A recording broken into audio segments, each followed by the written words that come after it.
রাজধানী ঢাকার সকালটা শুরু হয়েছে ঝড়ো হাওয়া আর বৃষ্টির মধ্য দিয়ে। ভোর থেকেই আকাশ ছিল মেঘাচ্ছন্ন, আর সকাল বাড়ার সঙ্গে সঙ্গে শুরু হয় দমকা হাওয়া ও থেমে থেমে বৃষ্টি। এতে ঈদে বাড়ি ফেরার পথে বের হওয়া মানুষজন চরম ভোগান্তিতে পড়েছেন। সড়কে যানজট, ভিজে দুর্ভোগ আর যানবাহনের সংকটে দুর্ভোগ বেড়েছে কয়েক গুণ।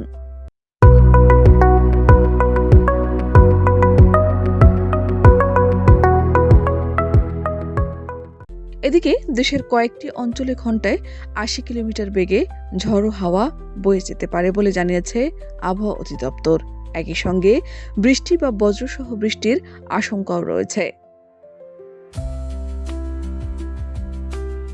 ২৭ মে দেশের অভ্যন্তরীণ নদীবন্দরগুলোর জন্য দেওয়া সতর্কবার্তায় বলা হয়েছে, রাজশাহী, পাবনা, বগুড়া, যশোর, কুষ্টিয়া, টাঙ্গাইল ও ময়মনসিংহ অঞ্চলের উপর দিয়ে পশ্চিম অথবা উত্তর পশ্চিম দিক থেকে ঘন্টায় ৬০ থেকে ৮০ কিলোমিটার বেগে অস্থায়ীভাবে ঝড়ো হাওয়া বয়ে যেতে পারে।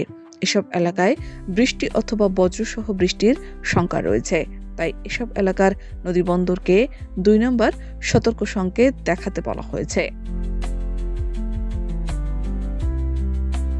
এদিকে পাটুরিয়া, দৌলতদিয়া নৌরুট এবং আরিচা কাজিরহাট নৌরুটে ফেরি ও লঞ্চ চলাচল বন্ধ হয়ে যায় নদীতে তীব্র স্রোত ও ঝড়ো বাতাসের কারণে।